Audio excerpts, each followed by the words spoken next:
انہوں نے یہود و نصارہ کا ذکر کیا، یعنی ساتھ جو مشابہت لازم آ رہی تھی یہود و نصارہ کے ساتھ، اس کا ذکر کیا۔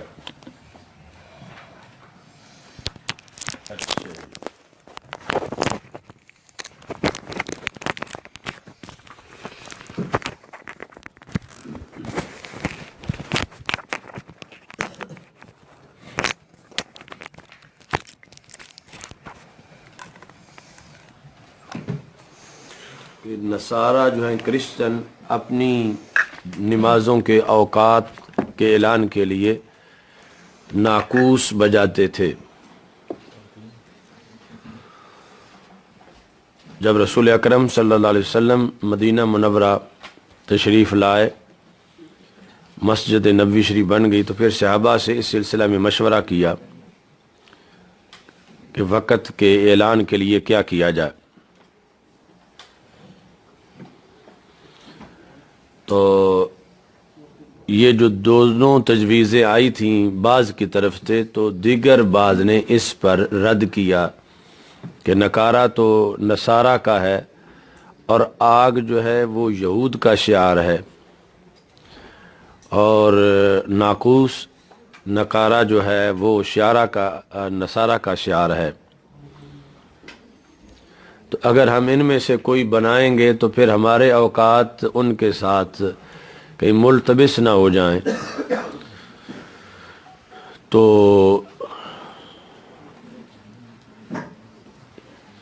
اس کے بعد پھر اگلی مشاورت کے اندر حضرت عبداللہ بن زید انصاری رضی اللہ تعالی عنہ، انہوں نے اپنا خواب ذکر کیا اذان کے لحاظ سے کہ مجھے اس طرح خواب آیا ہے اور اس طرح کلمات میں نے سنے ہیں،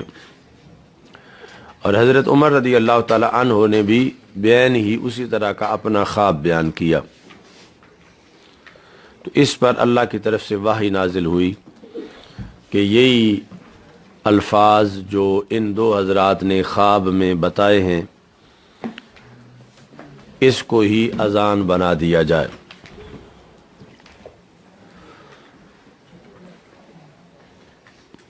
اور جمہور کے مذہب کے مطابق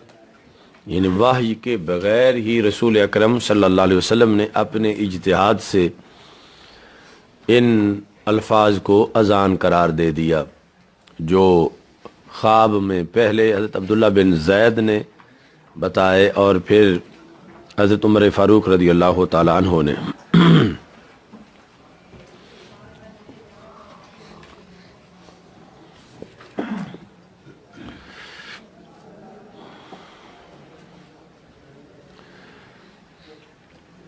اچھا جی،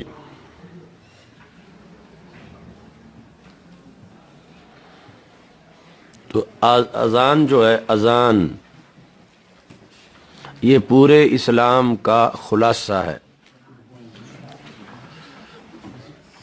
اور اسلام کے جو بڑے شاعر ہیں ان میں سے ہے۔ اگر کسی دیہات والے معاذ اللہ یہ کہیں کہ اس سے ہمارے بچوں کی نیند خراب ہوتی ہے، یا وہ کسی وجہ سے اس کو سارے متفق ہو کہ اذان بند کرنے پر اتفاق کریں، تو پھر ان کے خلاف جہاد فرض ہو جائے گا۔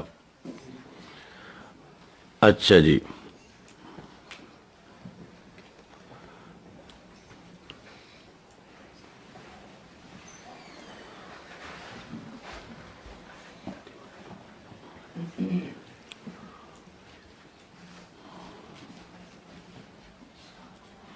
قاضی ایاز مالکی رحمۃ اللہ علیہ کہتے ہیں الاذان کلمۃ جامعۃ لعقیدۃ الایمان مشتملۃ علی نوعیہ من العقلیات والنقلیات واثبات الذات وما یستحقہ من الکمال۔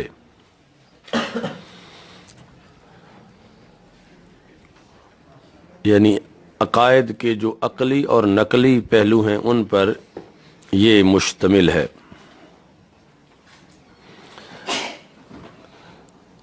باقی جو ہے وہ عقائد بھی ہیں، اعمال بھی ہیں، یعنی اعمال میں سر فہرست نماز ہے تو اس کے اندر دعوت موجود ہے، اور سب سے پہلے عقائد میں شہادتین ہیں، توحید و رسالت کی گواہی، تو وہ بھی اس کے اندر موجود ہے۔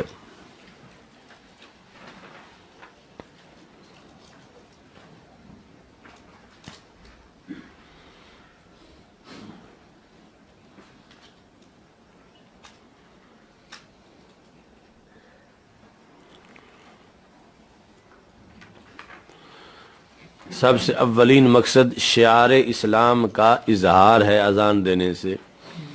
کہ روزانہ 5 وقت پتہ چلتا رہے کہ یہ آبادی مسلمانوں کی ہے۔ دوسرا جو ہے وہ توحید و رسالت کی گواہی کانوں میں پڑتی رہے۔ تیسرا جو ہے یہ کہ نماز کا وقت ہو گیا ہے، اور ساتھ ہی یعنی اذان جس طرف سے آئے گی تو پتہ چلے گا اذان کی آواز آنے سے کہ ادھر مسجد ہے، یعنی اجنبی اور نئے بندے کے لحاظ سے۔ اور یہ قرینہ ہوگا کہ جب اذان ہو رہی ہے تو پھر ادھر جماعت کا بھی اہتمام ہوگا۔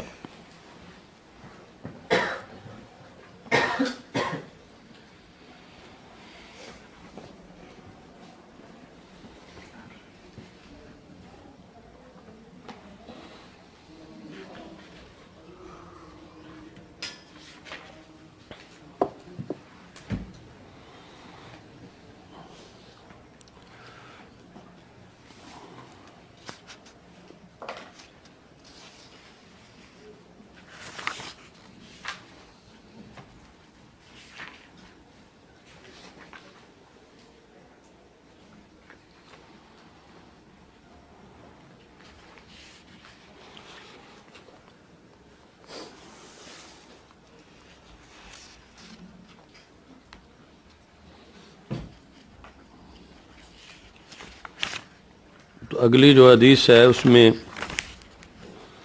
حضرت عبداللہ بن عمر رضی اللہ تعالیٰ عنہ کہتے ہیں کہ مسلمان جس وقت مدینہ منورہ آئے جمع ہوتے تھے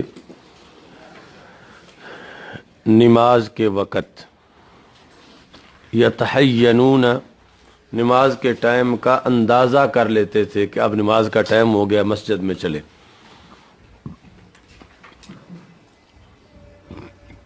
لیسا ینادا لہا،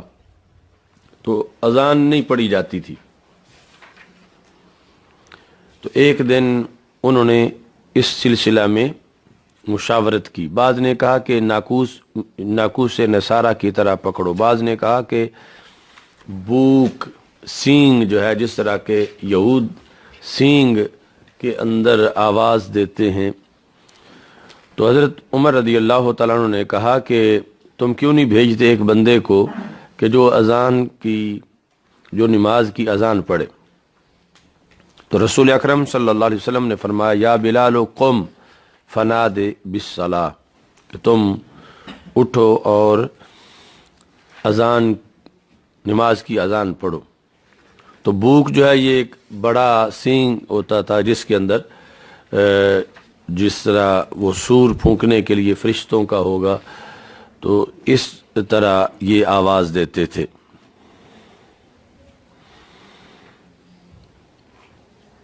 تو حضرت بلال رضی اللہ تعالیٰ عنہ کی آواز چونکہ بلند تھی تو اس واسطے انہیں اذان کے لیے کہا۔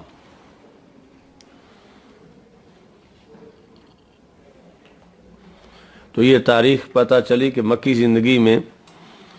یہ اذان نہیں آئی تھی، اور وہاں جو اعلانیہ نماز شروع ہوئی جب مسجد حرام میں، تو اس کا اس سے علاوہ کوئی اعلان کا طریقہ تھا۔ اور مدینہ منورہ کے اندر مسجد نبوی شریف کے بن جانے کے بعد اذان کا آغاز ہوا۔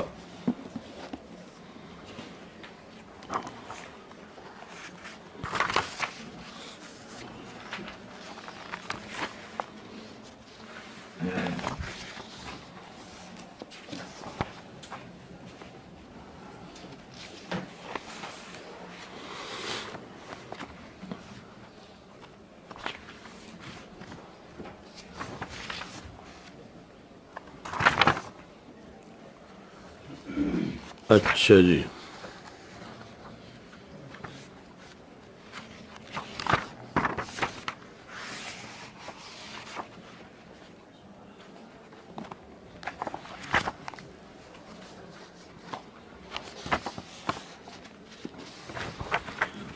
اذان کے اندر اختلاف ہے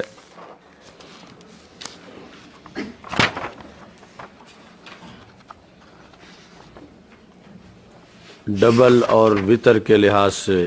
یعنی اذان اور اقامت میں، اور ساتھ ہی اذان کے اندر جو تصویب ہے اس کے لحاظ سے۔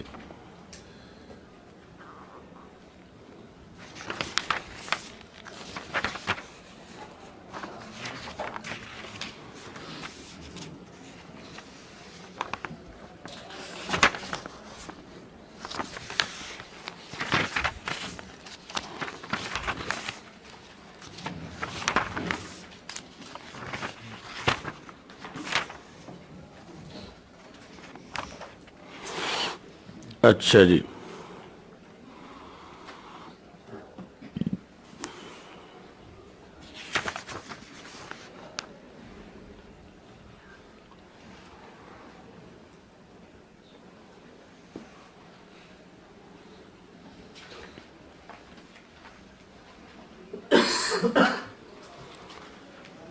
جس طرح اذان مصدر ہے، ایسے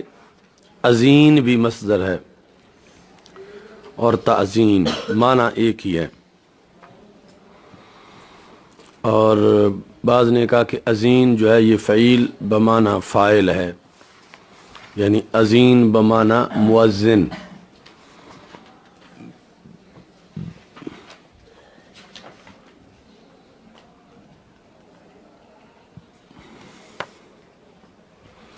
شریعت میں اذان کی تعریف ہے اعلام مخصوص بالفاظ مخصوصہ فی اوقات مخصوصہ، اعلام مخصوص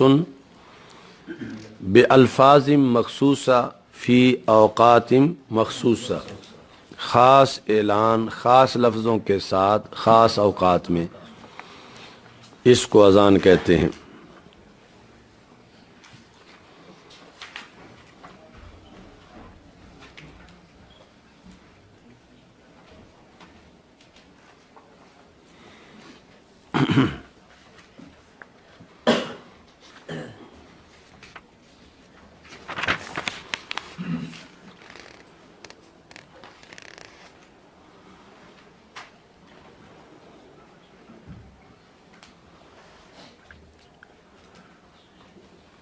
امامینی نے اس مقام پر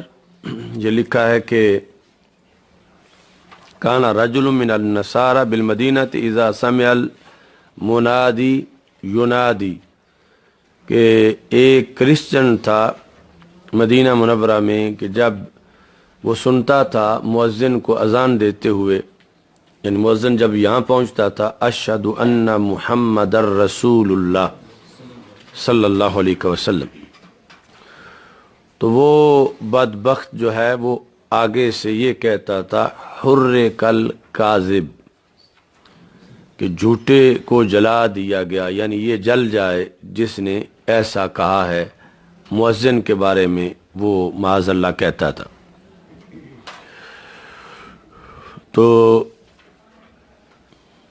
رب ذوالجلال نے جس طرح امت مسلمہ کی یہ ڈیوٹی لگائی ہے تحفظ ناموس رسالت کی، تو اس کے علاوہ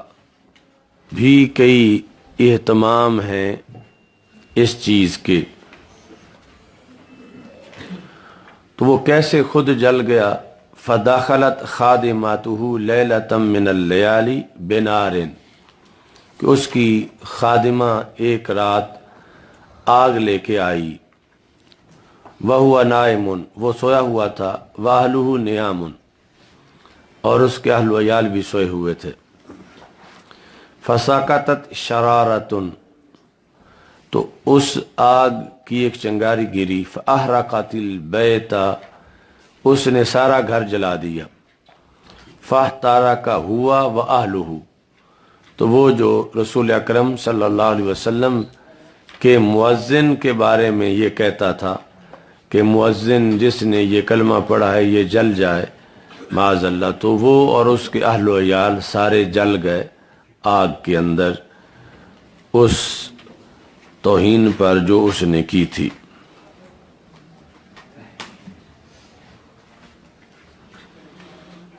حضرت انس رضی اللہ تعالیٰ عنہ اذان کا پس منظر بیان کرتے ہوئے کہتے ہیں کہ مدینہ منورہ میں پہلے ایک صحابی گلی کے اندر مدینہ منورہ کی گلیوں میں چلتے چلتے الصلاۃ الصلاۃ اس طرح وہ اعلان کرتے تھے۔ یہ یعنی ابتدائی صورتحال تھی۔ اس کے بعد یعنی یہ جو الصلاۃ الصلاۃ والا اعلان تھا، یہ سمجھا گیا کہ اس سے مزید کوئی اچھی چیز ہونی چاہیے، تو پھر آگے جا کر اذان کا حکم آیا۔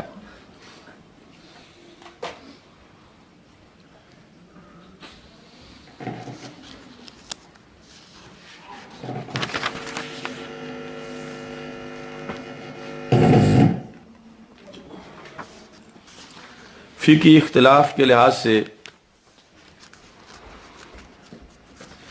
ان ساری احادیث کے اندر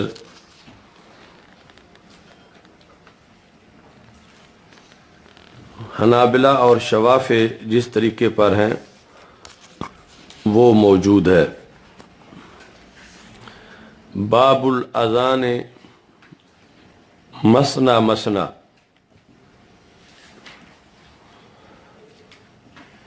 حضرت ابو قلابہ رضی اللہ تعالیٰ عنہ کہتے ہیں کہ انس رضی اللہ تعالیٰ عنہ نے کہا کہ امر بلال ان یشفع الاذان و ان یوتر الاقامۃ الا الاقامۃ، کہ حضرت بلال رضی اللہ تعالیٰ عنہ کو یہ حکم دیا گیا کہ اذان وہ ڈبل پڑھیں، کلمات ڈبل پڑھیں، اور اقامت کے اندر وطر پڑھیں، سوائے اقامت کے، یعنی سوائے قد قامت الصلاۃ کے، یوتر الاقامۃ الا الاقامہ، یعنی یہ اعتراض کا جواب ہے کہ مستثنی منہ اور مستثنی ایک ہی چیز نہیں۔ پہلا جو اقامت ہے وہ پوری تکبیر جو اول سے آخر تک نماز کے لیے پڑھی جاتی ہے، اور دوسرا لفظ اقامت جو ہے یہ قد قامت الصلاۃ ہے، اس کے اندر ایک جزو جو ہے وہ قد قامت الصلاۃ، تو باقی ساری تو سنگل پڑھی جائے لیکن قد قامت الصلاۃ ڈبل پڑھا جائے۔ اچھا جی،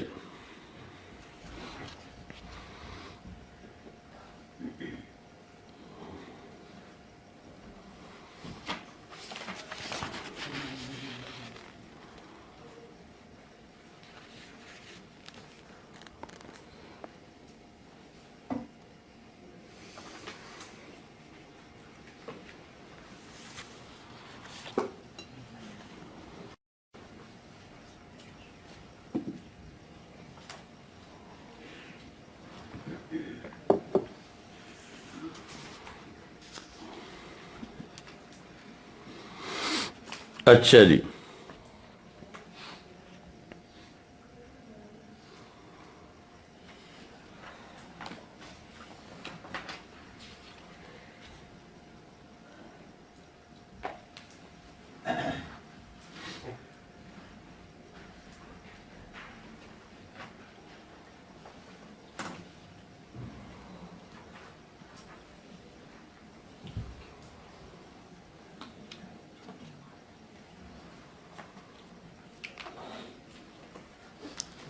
امامینی کہتے ہیں کہ اجاب بعض الحنفیت بدعوی النسخ وان افراد الاقامت کان اولا ثم نسخ بحدیث ابی محذورہ، کہ یہ جو سنگل تکبیر ہے جس طرح اب بھی سعودی عرب میں پڑھتے ہیں یا غیر مقلد یہاں پہ اللہ اکبر اشہد ان لا الہ الا اللہ اشہد ان محمد الرسول اللہ حی علی الصلاۃ حی علی الفلاح قد قامت الصلاۃ قد قامت الصلاۃ، اتنے میں پار ہو جاتے ہیں، اللہ اکبر لا الہ الا اللہ۔ تو یہ جو ہے کان اولا ثم نسخ بحدیث ابی محذورہ، یعنی حضرت ابو محذورہ رضی اللہ تعالی عنہ نے جو روایت کیا ہے احناف کی وہ دلیل ہے جو کہ صحاح ستہ میں موجود ہے، اور اس میں اقامت مثنی ہے، وطر نہیں ہے۔ اور حضرت ابو محذورہ رضی اللہ تعالیٰ عنہ والی حدیث جو ہے وہ حضرت انس رضی اللہ تعالیٰ عنہ کی حدیث سے متاخر ہے۔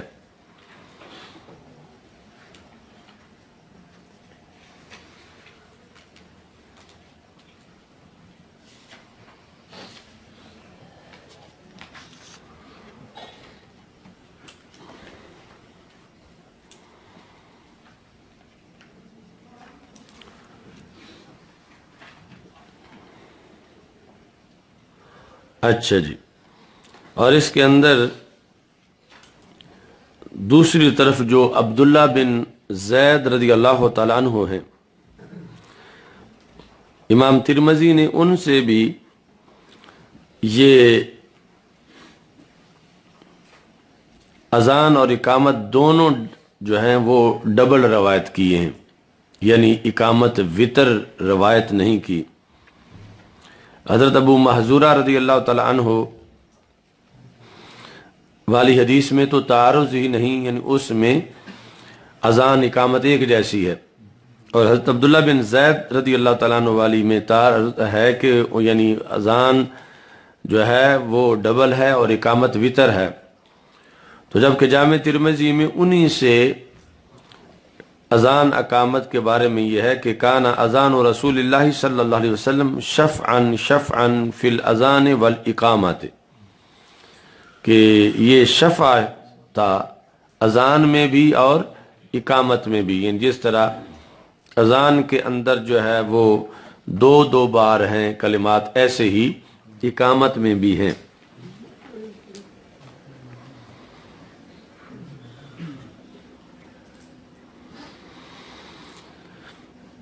صحیح ابن خزیمہ کے اندر بھی یہ ہے کہ جب رسول اکرم صلی اللہ علیہ وسلم نے اذان کی تعلیم دی تو انہوں نے رسول پاک صلی اللہ علیہ وسلم نے فعلمہ الاذان والاقامت مثنا مثنا، کہ مؤذن کو اذان اور اقامت دونوں کی جو تعلیم دی وہ دو بار کلمات پڑھنے کے لحاظ سے تعلیم دی، اور اس سے مثنی بھی پڑھا جا سکتا ہے۔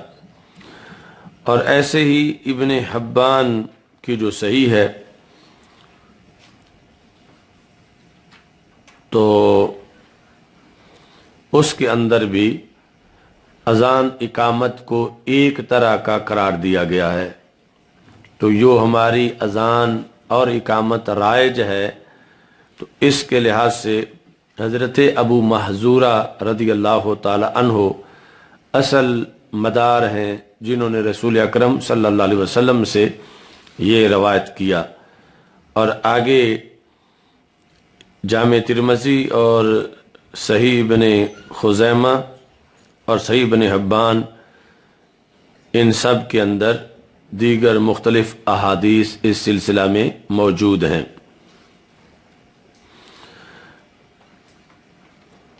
اور جو افراد اقامت ہے احناف نے اس کو منسوخ قرار دیا ہے۔